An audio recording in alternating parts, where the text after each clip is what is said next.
Katika meza ya tafakari ya neno la uzima iliyoambatanishwa katika siku 10 za maombi maalum tulionayo.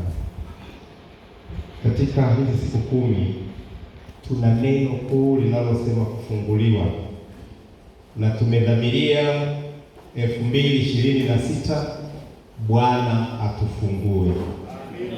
Mimi nimejali kwa moyo wangu yeye anifungue na kunifanya pendavyo, na imani ya kwamba nawe uliye mwenzangu katika Bwana ni dhamira yako hiyo hiyo katika neema yake.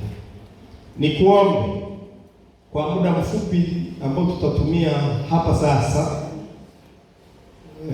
saa 7 na dakika 40, kwa wale mliofunga kabisa. Wakati wengine wakiendelea na mapumziko, basi nitakukaribisha urudi ndani hapo. Saa 7 na dakika 40 tutakuwa na maombi mafupi ya lishe ya mchana, na mwingine ambaye atakuwa amejipatia chochote na anaweza kuwepo, basi uje wakati huo saa 7 na dakika 40. Naamini tutatoka tu kwa muda ambao natumia tu nusu saa sasa, na nusu saa hii inatutosha kwa ajili ya huduma yetu ya leo. Somo hili ni la 4 linalosema kwa unyenyekevu kusanyikeni pamoja katika nia ya Kristo. Kwa unyenyekevu kusanyikeni pamoja katika nia ya Kristo. Na jana tuliona wakati Kristo amechukuliwa ili kutuliza mioyo iliyokuwa imejaa shauku ya kile walichoshuhudia kikiendelea, mbingu zilituma wajumbe wawili,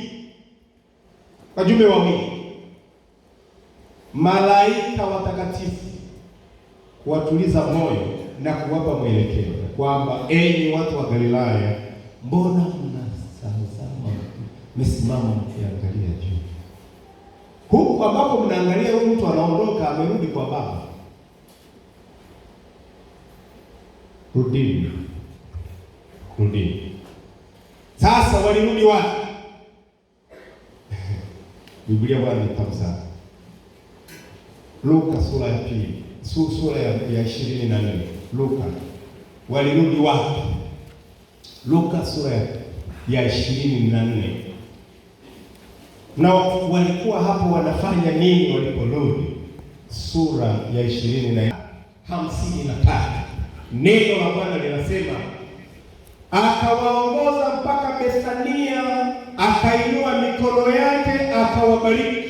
Ilikuwa ni somo la jioni. Ikawa katika kuwabariki alijitenga nao, akachukuliwa juu. Wapi?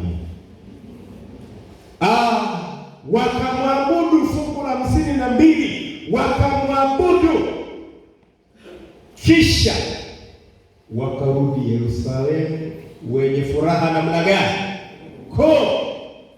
Kwa Yerusalemu wanafanya nini? Nao walikuwa daima ndani ya hekalu. Jamani, kufanya nini? Ndivyo Luka anahitimisha kitabu chake, ikiwa ni research, akimwandikia Theofilo barua ya kwanza. Kabla walipokuja ambia, enyi watu wa Galilaya, mbona mnazubaa? Mbona mmetekewa? Anavyokwenda atarudi hivyo hivyo, rudini. Na wakarudi kama ilivyoelekeza. Anasema wakamwabudu. Kuna baadhi ulimwengu wa leo wanamkataa Mungu kuabudiwa. Yesu mwabudu, habudiwi. Wazo la wanadamu, baadhi ya wanadamu kukataa kumwabudu Yesu halijaanza sasa. Tangu alipokuwa duniani kwa mwili wake, baadhi walikataa.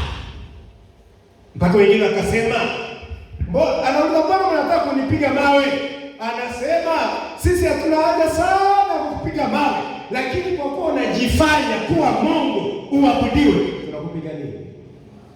Kwa hiyo wazo la kukataa Yesu asiabudiwe halitoki kwa Mungu, linatoka kwa Shetani. Ongeleni kuwepo hapo, maana mnamwabudu yeye. Haleluya. Na anayeabudiwa si kitu kingine, huwa ni Mungu pekee. Kwa Kristo kuabudiwa na mitume na wanadamu ni dhahiri Yesu ni Mungu. Maana ibada inamwelekea nani? Inamwelekea Mungu pekee. Ila Shetani huwa anatafuta kuichepusha hiyo. Sasa hawa waliokwenda walifanya yafuatayo. Kurudi sasa kitabu cha pili cha Petro. Kitabu cha pili cha Petro ni Matendo ya Mitume. Matendo ya Mitume sura ile ya kwanza. Sura ile ya kwanza. Tutasoma lile fungu la 12 mpaka 14. Neno la Mungu pale linasema, kisha wakarudi Yerusalemu kutoka mlima uitwao wa Mizeituni ulio karibu Yerusalemu, wapata mwendo wa Sabato. Hata walipoingia wakapanda orofani. Sikumbe kulikuwa na magorofa. Walipokuwa wakikaa, kumbuka kule gorofani ndio walitengeneza ile meza wakala, mnakumbuka Na hata wakati ule walipopata hofu, yani Yesu aliposulubiwa wakaingiwa na hofu, kitete kikatokea, fadhaa ikawakumba, walienda kujificha tena kule. Sasa tena wamerudi mle. Baada ya safari walipokuwa wakikaa, Petro anatajwa majina, kumbuka huu ni ushirika. Petro na Yohana na Bartholomayo na Mathayo, Yakobo wa Alfayo na Simoni Zelote na Yuda wa Yakobo. Hawa wote walikuwa wakidumu kwa moyo mmoja katika kusali pamoja nao wanawake na Mariamu mama yake Yesu na ndugu zake. Yametajwa majina hapo, Biblia ikiwa inamulika kitu, ukiangalia mara mbili. Yametajwa majina haya. Majina haya wale yaliyotajwa miongoni mwa 120 haya ni majina ambayo historia yake ilikuwa imeshaandikwa huku nyuma, iliyokuwa na hali ya ukakasi. Mle ndani katajwa Yakobo na Yohana, waliokuwa wameshajitenga kwa wenzao, wanatafuta kwamba Yesu utakapokuwa umekikalia kiti, amuru moja wa mkono wa nini? Kulikuwa na zogozogo la mamlaka, yaani kulikuwa kuna siasa, kulikuwa na siasa inaitwa church political siasa ya kidini ya kikanisa. Wanatukasa. Kuna wakati muda si mrefu tunaelekea summit pastor, tunaelekea summit pale Mwalimu Nyerere, na kwenye ile summit mara nyingine huwa unatokea uchaguzi, sio mara nyingine huwa kunatokea uchaguzi wa mwaka wa viongozi, na wakimaliza wale huwa wanakuja, tunachagua wakanda na tunachagua na wamatawi. Sasa kuna watu huwa hapa inaingia fursa ya Yakobo na Yohana kupiga kampeni, nichagueni mimi niwe mwenyekiti wenu. Yanaitwa chair. Chagueni niwe chair. Chair. Nichagueni mimi niwe executive secretary. Sikia mtu anaitwa executive. Alafu mimi sitaki kuwa juu sana, nifanye tu kuwa deputy.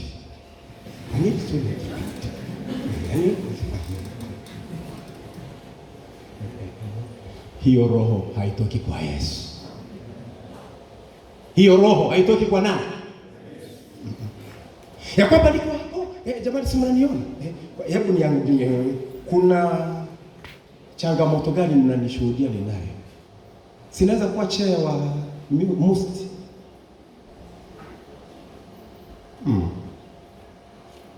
Hao watu walikuwa na hizo kampeni.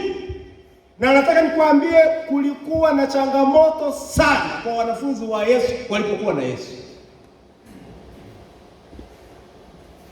Na waombea heri roho hiyo isiwemo kwenu kwa jina la Yesu.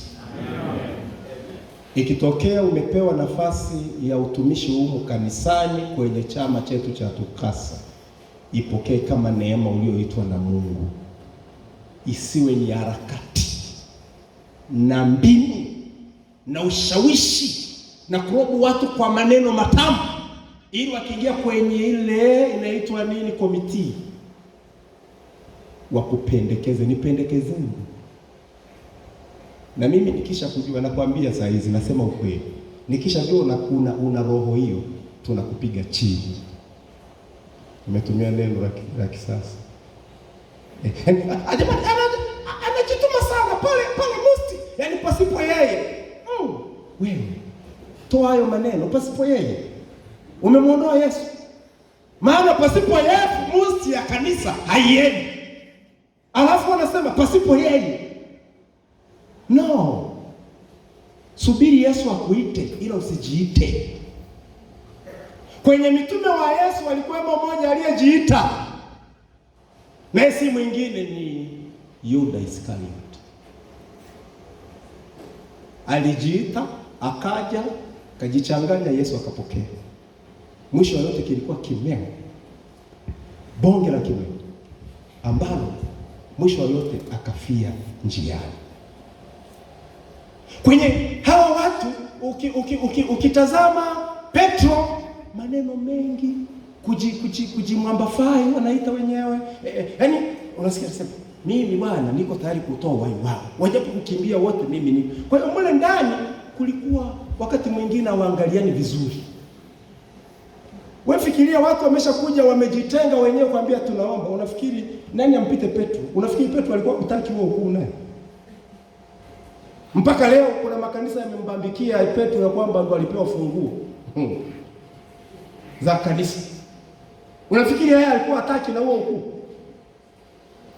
Yuda, usimuone tu Yuda limeishia kuwa na sifa mbaya kwa sababu lilimaliza vibaya, lakini miongoni mwa waliokuwa mle ndani, miongoni mwa wasomi alikuwa Yuda. Yuda alikuwa ni msomi, accountant, alikuwa mhasibu by profession, na lilikuwa na ushawishi. Ukisoma roho ya unabii kwa Yuda inasema alikuwa anatoa mawazo ambayo wakati mwingine alikuwa anawaingiza mkenge. Yaani alikuwa anatoa mawazo ambayo alikuwa anawayumbisha wenzake. Hata kwa kauli na mwongozo ya Mungu alikuwa anaelekeza hivyo. Si unakumbuka hata siku moja Yesu, yule mama amekuja amemwaga kichupa kizuri kinachotoa mafuta makali, matamu, mazuri yenye harufu. Alafu anasema, tunaharibu pesa hizi hapa, tungefanya nini? Na baadhi wakapokea lile wazo. Wanasema, jamani msikilizeni. Unajua kuna watu wanakuja na mawazo mfu, wanaongea, alafu mwingine anasema, jamani msikilizeni naye mawazo yake. Ni kweli mawazo yake, lakini hilo wazo linamjenga nani?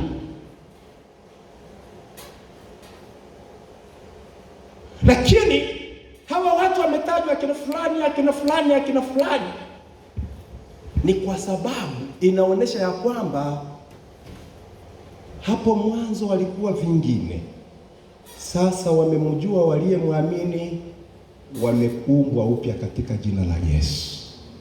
Ndugu zangu, haijalishi wakati mwingine umesomekaje, umekuwa na harakati kiasi gani, unaporuhusu neema ya Yesu ikutengeneze ikakufanya kuwa kiumbe kipya, tunakuwa viumbe vipya. Biblia inasema katika kile kitabu, nafikiri ni cha Wakorintho wa kwanza 5:17, kama sio wa pili 5:17, hata imekuwa mtu akiwa ndani ya Kristo amekuwa kiumbe kipya, ya kale yamepita, tazama yamekuwa mapya. Hawa watu walikuwa na Yesu ila hawakuwa ndani ya Yesu. Unaweza ukawa mwanakutasa mzuri, Mkristo, unaitwa Mkristo, ila kweli hujazaliwa mara ya ngapi? Mara ya pili. Mama yetu anasema hivi katika kitabu cha Nabii. Anasema, wakati wanafunzi walipokuwa wakingojea kutimizwa kwa ahadi ya Bwana wao, walijinyenyekeza mioyo yao katika toba ya kweli na kuangamia kutokuamini kwao. walipokuwa wakiyakumbuka maneno aliyokuwa amewaambia Kristo kabla ya kifo chake, walielewa maana yake kabisa. Sasa walikumbushwa tena vizuri ukweli uliokuwa umepitia katika akili zao, na maneno haya walianza kuyarudia na kukumbushana wao kwa wao.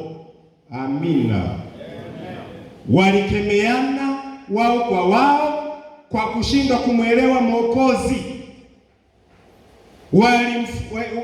Kwa mfuatano, tukio baada ya tukio baada ya tukio la maisha yake ya ajabu lilipitishwa mbele yao. Yaani zile kumbukumbu zilikuwa zinarudi kana kwamba wanamuona moja kwa moja. Unajua iko hivi, ukifumba macho hivi unaweza kukumbuka tangu asubuhi ulipotoka nyumbani, hata jana ulichokuwa unafanya, chote kinarudi, si ndivyo? Na wao ndivyo walipoanza kukumbuka, wakakumbuka hali walivyokuwa hawamwamini, wakajiona wajinga tu, wakajiona tu ni watu ambao kumbe walikuwa wana mwelekeo tofauti na yeye. Ile hali ikawaumiza moyo. Lakini pili, inasema ya kwamba walijinyenyekeza mioyo yao kwa toba ya kweli na kuungamiana. Kuna mambo walikuwa kwazana hayo niliyokwisha gusa, na hatimaye wakaondoa zile tofauti zao. Na walipokuwa na tafakari juu ya maisha yake masafi na matakatifu, walijisikia kuwa hakutakuwa na kazi itakayokuwa ngumu mno kuwashinda, wala kafara kubwa sana kushindwa kuitoa, ikiwa tu wangeshuhudia kwa njia ya maisha yao uzuri wa tabia ya Kristo. Walifikiri kuwa kama tu wangeweza tu kuishi naye kwa miaka mitatu kama ile iliyokuwa imepita, mbona wangetenda kwa utofauti mkubwa? Kama tu wangemuona Bwana wao tena, ni kwa bidii kiasi gani wangeonesha kwa kina walivyokuwa wanampenda, na kwa dhati kabisa waliumia kwa jinsi walivyokuwa wanahuzunishwa kwa neno au kwa tendo la kutokuamini kwao. Wazo kuwa walikuwa wamesamehewa ndilo lilikuwa linawafariji. Ndio walitambua mikosa, lakini yeye ameshasema nimeshawasamehe. Mojawapo hamjui mlivyokuwa mnafanya, na fikiri nimeshawasamehe. Neno hilo la msamaha liliwatosha kuwanenepesha katika imani, liliwapatia amani, liliwapatia furaha, na hatimaye makosa yao yalisahihishwa, kujitukuza kwao kuliondolewa, roho ya unyenyekevu ikatawala, upendo ukatawala. Tunamuona huyu Yohana kwenye kitabu cha nyaraka zile za Yohana, anasema watoto wangu wadogo mpendane. Haleluya! Haoni tena kujipendekeza yeye nafsi, no, anaona pendo la Kristo ndilo linalotawala ndani yake. Ninawatia moyo, wakati linavyowezekana tumwombe Bwana tusaidie, tumjue yeye na tukusiwe na kizuizi chochote kitakachotuondoa katika mapendo yake. Amina ndugu zangu. Mama Waiti tena anasema siku hizi za maandalizi zilikuwa ni siku za kujipeleleza kwa kina mioyo yao. Wanafunzi walijisikia uhitaji wao wa kiroho na wakamulilia Bwana kwa ajili ya upako mtakatifu ambao ungewafanya wafae kwa kazi ya kuokoa roho. Hawakuomba ili wabarikiwe wenyewe binafsi tu, walikuwa wamelemewa na mzigo wa wokovu wa roho za watu. Walitambua kuwa injili ilikuwa inatakiwa kupelekwa ulimwenguni kote, na waliudai uwezo ambao Kristo alikuwa ameuahidi. Haleluya! Hilo ni jambo la pili. Walijiona kupungua katika imani, lakini cha pili wakarudi kujitazama. Wakati mwingine si vyepesi kujitazama, ni vyepesi kutazama wengine, vyepesi kutazama. Ndio maana wale wana saikolojia katika masuala ya counseling wanashauri sana ya kwamba kama unataka kumsaidia mwenzako uliyehitilafiana nao, badala ya kutumia wewe jitazame wewe mimi. Si vyepesi mwanadamu kujitazama na kujichambua binafsi. Lakini mahusiano yetu na Mungu yanatuleteleza tusimtazame zaidi mwingine, tujitazame sisi wenyewe. Amina. Kumbe katika ibada hii jitazame. Unapungua nini kwa Bwana? Unapungua nini kwa Bwana? Usimwangalie unapungua hivi. Ni kweli hicho unachomuona ni kweli anacho, lakini cha kwako ni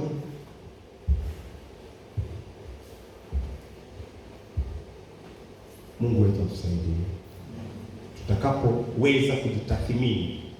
Utakapojitathmini ndio utacheua, Bwana, naja kwako mimi ni mdhambi. Alafu unapokuja kwa Bwana ukitambua ulivyo, usije na siasa. Yes. Al-Shaddai. Mimi ni mwenye dhambi. Dhambi zangu ni nyingi kama mchanga wa bahari. Wewe muongo. Wewe muongo. Yaani tunamzidi shetani sasa hivi dhambi. Maana yeye ndio dhambi yake kama mchanga wa nini? Neno mchanga wa bahari kwa wenzetu zamani namba kuu ilikuwa inaishia harufu. Yaani wakati wa Biblia inaandikwa namba ya juu kabisa ilikuwa ni harufu. Ikizidi utasikia 1000 mara 1000. Yaani wazidi sijui laki, milioni, trilioni, bilioni, hawana hizo, walikuwa naishia tu hivi. Kwa hiyo wanaposema, yaani kama ni mingi wanasema tu kama mchanga wa bahari. Tuliona watu kama mchanga wa bahari. Yaani wingi sio hakika. Sasa wewe unaposema ya kwamba Mungu mimi na dhambi kama mchanga wa bahari. Kweli. Hata ulizosema jana Mungu nisamehe, hivi umeshajisahau kwamba ulisema. Na zikawa zimeondoka. Na wenda tu ni jicho lako ulijikuta mtu anapita tako linafanya tata tunasema wanaume tutakufa mwaka huu. Ikawa tu ni tamaa. Ni tamaa. Si hiyo unasema Bwana, jicho langu limenikosesha. Ninahisi kamshtuko kameingia huko ndani kwa sababu huyu mtu alivyo ameshanitega. Niondolee roho hiyo. Ukisema cha namna hiyo kwa Mungu, shetani anatetemeka. Ila malaika wanafurahi. Maana ulipokuwa unataka kupotoka, umefanya nini? Umerudi. Tusimwendee Mungu na siasa. Maneno mengi ni kwara. Be specific. Short and clear. Kristo anajua hitaji lako, hataki kona kona. Amina. Napomaliza. Sikiliza. Muombe Mungu, unataka nifanye nini katika uhusiano wangu na Yesu? Ili niwe tayari kukutana naye uso kwa uso atakapokuja. Muombe Mungu. Yeye ameshasema katika kile kitabu cha Yohana sura ya 17. Hebu fungua Yohana sura ya 17. Yohana sura ya 17. Yeye ameshasema maneno. Ameshasema maneno yafuatayo. Yohana 17, tutasoma lile fungu la 20 hadi 23. Neno la Mungu linasema hivi, 20 hadi 23. Yohana 27.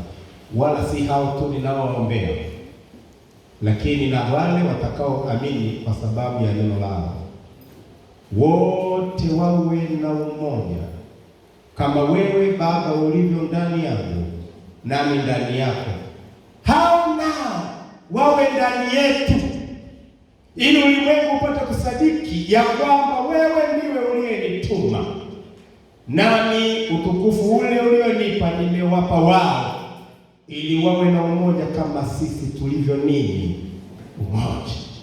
Mimi ndani yao nawe ndani yangu, ili wawe wamekamilika katika umoja, ili ulimwengu ujue ya kwamba ya kuwa ndiwe uliyenituma, ukawapenda wao kama ulivyonipenda mimi.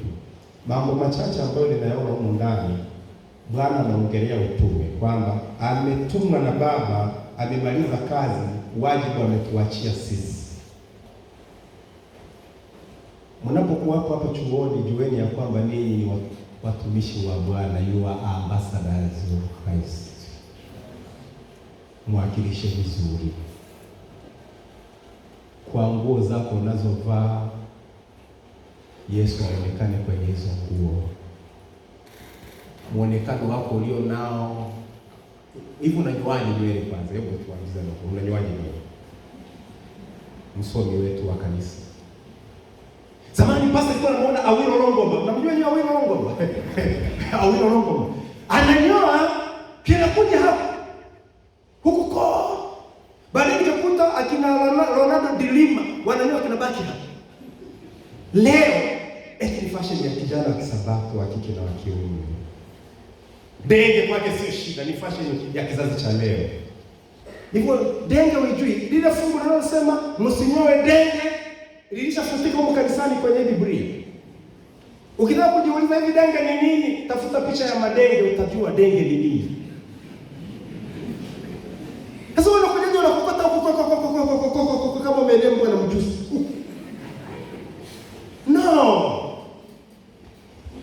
Pendeza katika uzuri wa utakatifu wa Bwana. Kwa nini uonekane kama wana wa ulimwengu? Wale wote mlionyoonyoa kiajabu ajabu na waagiza kwa jina la Yesu, nendeni mpite pia usaruni mpya. Mwakilisha Yesu chuoni. Kwa nini mfanane tuna watu wa mataifa? Kwa nini mfanane? Nguo unayovaa mtu akikutazama mpaka anaona Sodoma na Gomora. Kwa nini? Kwa nini? No. Hakikisha beba utakatifu wa Yesu. You are ambassadors of Christ. Wewe ni balozi wa Yesu. Hata hapo duniani Yesu alishasema si kwetu. Hivi karibuni atatupeleka nyumbani. Tusifadhaike mioyoni mwetu. Tunamwamini yeye. Nyumbani mwa baba yake kuna nini? Ndiko kwetu. Tufanane na wenzetu wa mbinguni. Haleluya. Tufanane na watu wa wapi? Wa mbinguni. Kwa hiyo hawa wenzetu walitafuta namna ya kufaa utume wetu. Yesu anasema utume umenituma na mimi na watuma. Tumwakilishe Yesu vizuri chuoni. Hata wanapotazama huyu mdada na huyu mkaka, asa msabato huyu. Msabato si mtu chipu. You are not a cheap person. Watu chipu ni watu ambao hata ukapa anakaa nguo iko hivi, anasema niko tayari. Wengine hata chupi siku hizi hawafai. Sasa nashangaa Mungu leo pastor, wasichana nguo inazidi kuwa fupi. Juu inapanda juu, wavulana zinashuka chini. Sasa ni nini kinaenda kukutana?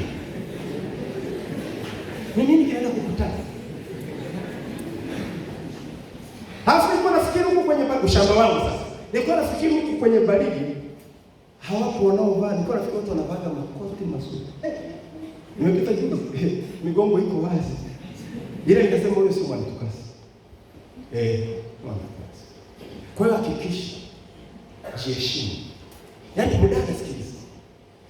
Hawa wakaka wa ulimwengu. Ukiona tu mtu anakuja mimi nakupenda sisi mimi na nini? Hatua ya kwanza mara nyingi wengi huwa ni tamaa. Amevuta tu na wewe.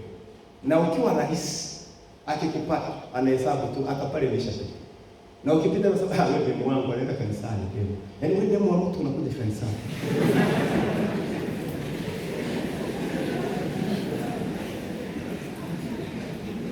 Utume mwakilishe Yesu vizuri kanisani katika chuo chako. Haleluya. Jambo la pili akasema wawe na umoja kama sisi tulivyo nini? Umoja. Wawe umoja. Mimi niko ndani yao na hawa nao nawaweka ndani yao.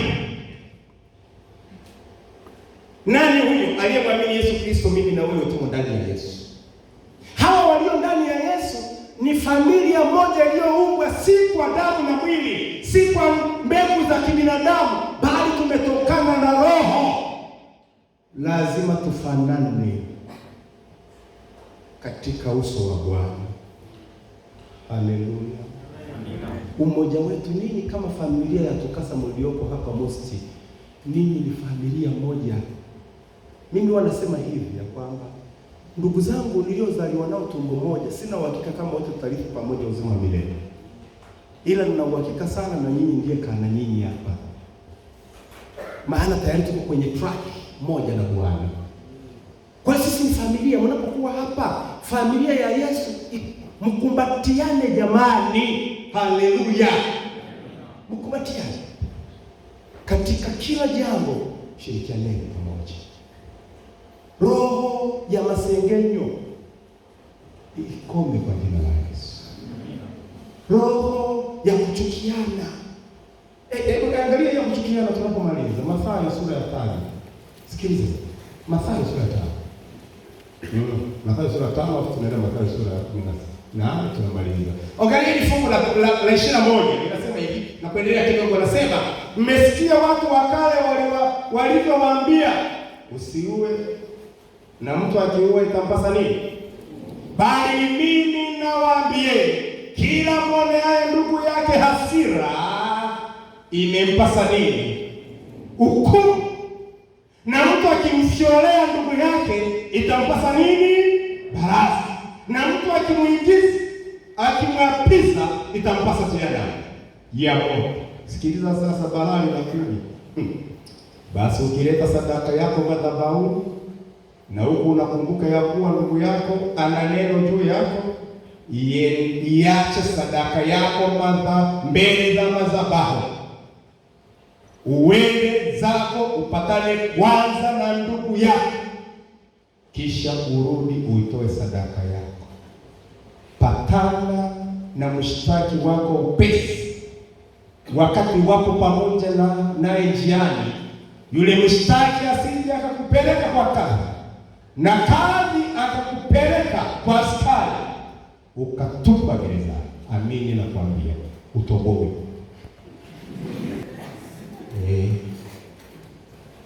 Sikiliza uhusiano wetu.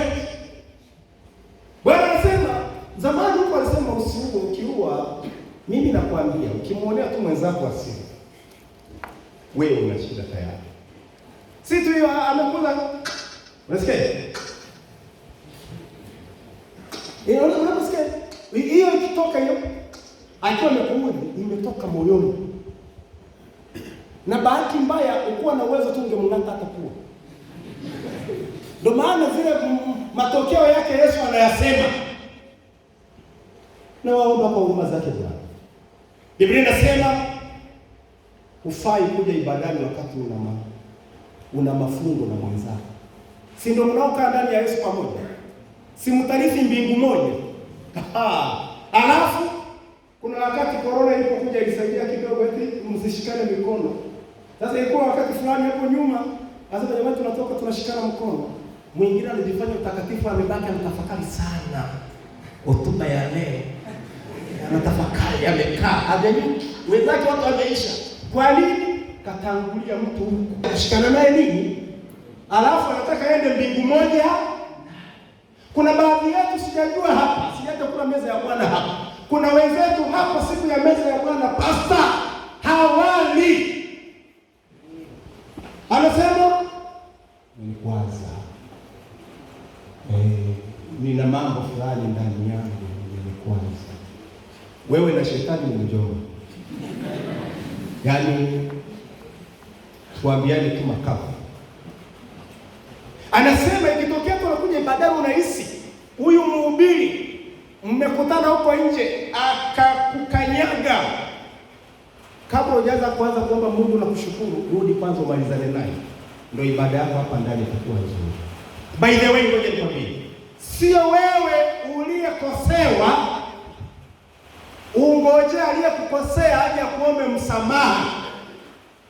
Mathayo 18 fungu la 15 bila shaka linasemaje? Mathayo 18 tulimalize, tunapomaliza simalizi ibada pasipo hilo. Mathayo 18 fungu la 15 bila shaka ndio lenyewe. Na ndugu yako akikukosa, enenda ukamuonye wewe na yeye pekee, akikusikia inshallah. Tumeelewana jamani? Sisi hatuna Ukristo, hatuna dini inayosema kanikosea mpaka aje nipigie magoti. Na unakana ndio. Hata tukiambia jamani sasa tuimbe, wewe una tu. Utajipatia magonjwa, utakojiambukiza mwenyewe na utakufa nayo mwenyewe.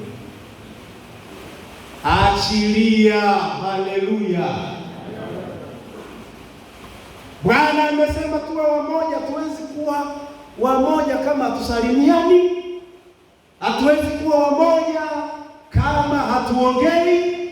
Hatuwezi kuwa wamoja kama tushikamani katika. Tutakaje kukaa vikao vya kuokoa watu na kuendeleza tukasa yetu? Na watia moyo. baraza la kanisa hili, iweni wamoja katika jina la Yesu. Uongozi wa TUCASA wa tawi la Musti, iweni wamoja katika Bwana. Na viongozi kwa kanda zenu na kada zenu, tengenezeni uhusiano wenu uwe mkamilifu katika jina la Yesu. Nataka nikwambie, ikiwa utabaki na kinyongo ndani ya moyo wako kwa mtu ndugu yako aliye naye, unajua wewe kwa hivi, unaweza ukabaki na kitu lakini mwenzako amemalizana na nani?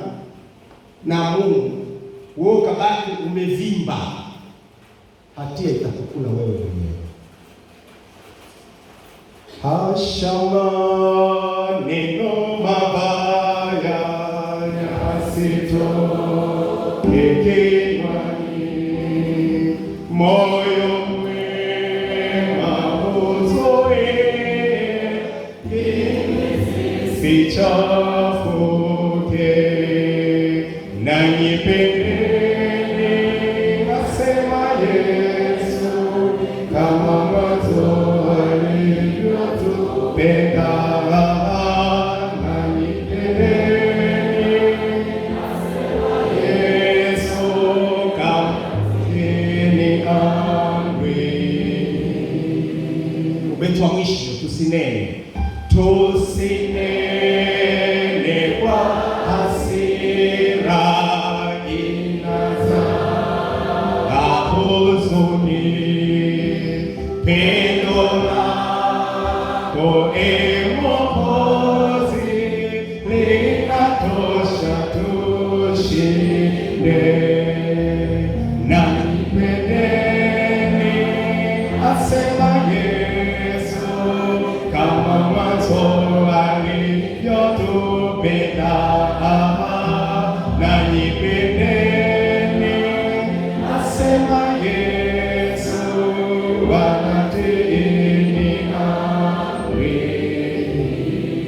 Naomba kuombea katika ibada ya leo mtu yule ambaye anasema, Mungu nifungue. Kama juma hili linalosema nahitaji kufunguliwa, nifungue Bwana.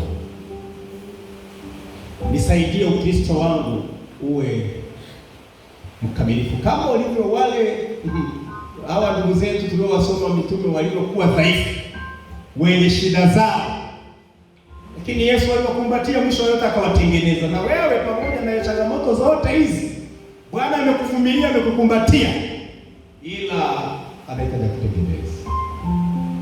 Na leo ni zamu yako kutengenezwa.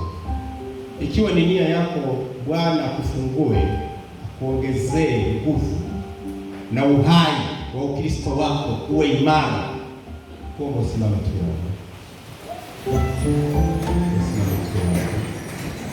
Naomba kumwombea tena wa pili, mtu yule ambaye jana alikuja hapa madhabahuni na mwingine hakutokea, lakini Mungu anasema naye na kwamba katika hatua zangu za ukuaji na ushirika wangu na Yesu, naomba nibatizwe, nihuishe agano langu na Bwana, nitengeneze mambo yangu yakae sawa. Naomba tu uje atwili, nataka tuombe. Naomba uje tuombe. Njoo. Wale wote mnaobatizwa, njoo hapa. Njoo. Usingoje nani atokee. Jana ulitokea, na hata kama jana ukutokea, wewe njoo. Wale wote mnaobatizwa, tunabatizwa, tunawaandalia. Njoo. Ninawasubiri. Kwa kubariki sana. Nawasubiri. Kwa kubariki. Pastor, Mungu wapokee watu hao. Wakati wenzako wanakuja, wewe inamisha uso wako. Muombe Mungu chochote ambacho unahitaji Mungu. Njoo. Mungu akubariki rafiki. Na wasubiri bado, Roho wa Mungu ananishuhudia mpo. Njoo.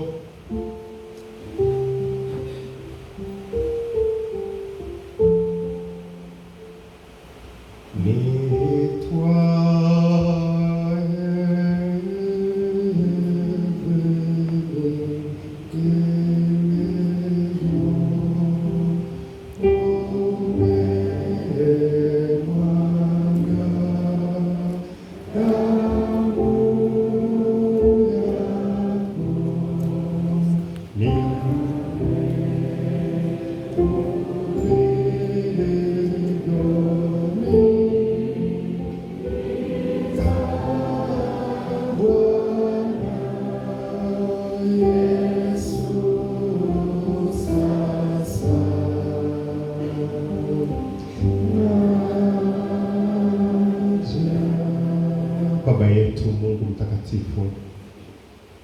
nitwae hivi nilivyo. Nimekuja nisiyejiweza chochote, ila nimekuja kwako mweza wa yote.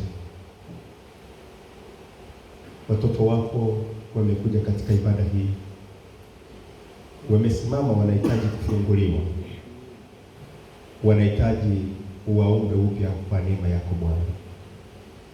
Dhamira njema hii walioionyesha na yale waliosema juu yako leo, wapokee watoto wako Bwana. Na kuomba ikiwa kuna mwingine hajaelewa chochote, lakini yupo, maadamu tu amekanyaga nywani mwako, wewe zungumza naye kwa jina la Yesu. Mwenyezi Mungu, wabariki watoto wako hawa. Lifanye kanisa la Musti katika Tukasa likawe kielelezo cha kuokoa wengi kwa ajili ya uzima milele.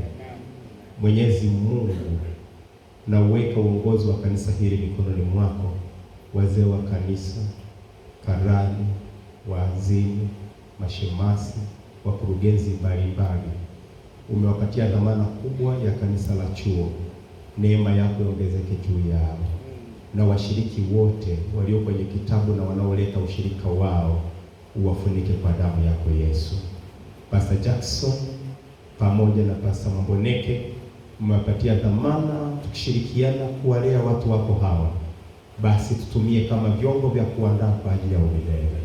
Mwenyezi Mungu, katika jukwaa hili wamekuja watoto wako ambao hawakutazama macho ya watu, ambao hawakuona aibu, maana umesema atakaye kuonea aibu na wewe Bwana utamuonea aibu mbele za malaika. Kwa hiyo wamevuka vikwazo vya moyo, wamemwaibisha shetani, wamekupenda Bwana. Wewe uliyewapenda upeo, wakumbatie nywani mwako. Tutawaandaa kwa ajili ya ubatizo, lakini tangu leo ubatizo wa Roho wako Mtakatifu ukawe juu yao. Uruhusu wakazae matunda yapatayo toba kwa neema yako Bwana. Kuna watu hapa Mungu katikati hapa, kwa imani bado unanisadikisha wapo ambao wanahitajika wabatizwe, na kuomba uwapatie moyo wa kumshinda shetani katika vitendo, na hatimaye wakasimama imara katika jina la Yesu. Tupatie mchana mwema wenye baraka, tupatie masaa matakatifu ya Sabato yenye furaha, tuendelee kukuabudu kwa utukufu wa jina lako. Kwa jina la Yesu Kristo nakushukuru. Amen. Amen.